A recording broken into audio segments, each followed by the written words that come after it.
సహోదరి సహోదరులారా, మీకు శుభవార్త. 2025 సంవత్సరంలో మొత్తం 365 అంశాలను మీతో పంచుకోబోతున్నాము. జనవరి 1వ తేదీ నుండి ప్రతిరోజు ఒక అంశము మరియు దానికి సంబంధించిన వాక్యమును పంచుకుంటాము. దయచేసి ఆ వాక్యములను వినండి, ధ్యానించండి మరియు ఆశీర్వదించబడండి.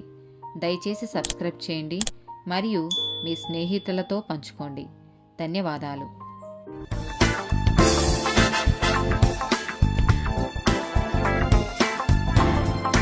173rd డే టాపిక్ నిజాయితీ. కీర్తనల గ్రంథము 24వ అధ్యాయము 3 నుండి 5 వచనాలు. యెహోవా పర్వతమునకు ఎక్కదగిన వాడెవడు? ఆయన పరిశుద్ధ స్థలములో నిలువదగిన వాడెవడు?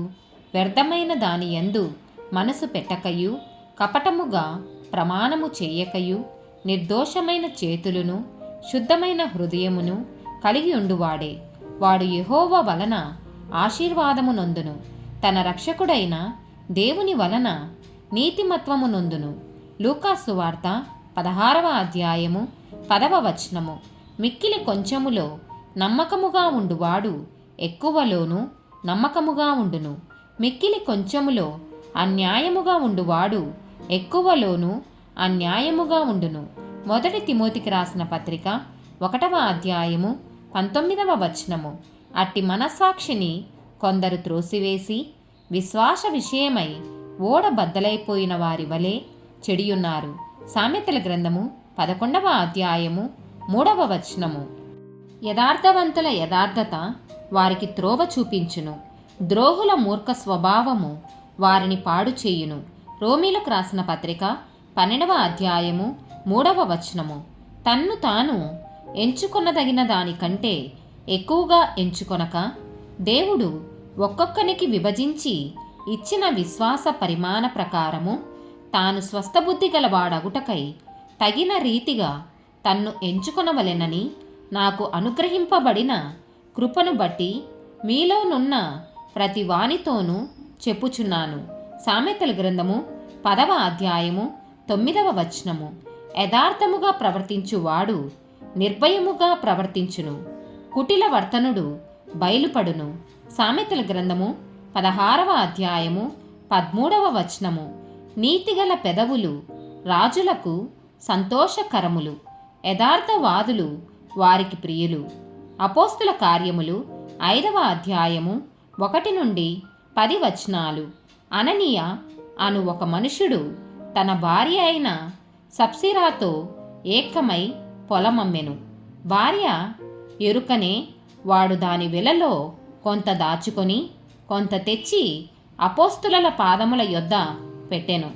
అప్పుడు పేతురు, అననీయ, నీ భూమి వెలలో కొంత దాచుకొని పరిశుద్ధాత్మను మోసపుచ్చుటకు సాతాను ఎందుకు నీ హృదయమును ప్రేరేపించెను?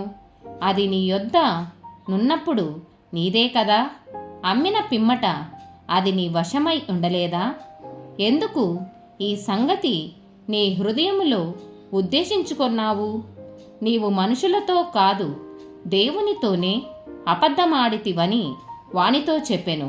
అననీయ ఈ మాటలు వినుచున్నే పడి ప్రాణము విడువగా వినిన వారికందరికిని మిగుల భయము కలిగెను. అప్పుడు పడుచువారు లేచి వానిని బట్టతో చుట్టి మోసుకొని పోయి పాతిపెట్టిరి. ఇంచుమించు 3 గంటల సేపటికి వాని భార్య జరిగినది ఎరుగక లోపలికి వచ్చెను. అప్పుడు పేతురు, మీరు ఆ భూమిని ఇంతకే అమ్మితిరా? నాతో చెప్పుమని ఆమెను అడిగెను. అందుకామె, అవును, ఇంతకే అని చెప్పెను. అందుకు పేతురు, ప్రభువు యొక్క ఆత్మను శోధించుటకు మీరెందుకు ఏకీభవించితిరి? ఇదిగో, నీ పెనిమిటిని పాతిపెట్టిన వారి పాదములు వాకిటనేయున్నవి, వారు నిన్నును మోసుకొని పోవుదురని ఆమెతో చెప్పెను. వెంటనే ఆమె అతని పాదముల యొద్ద పడి ప్రాణము విడిచెను.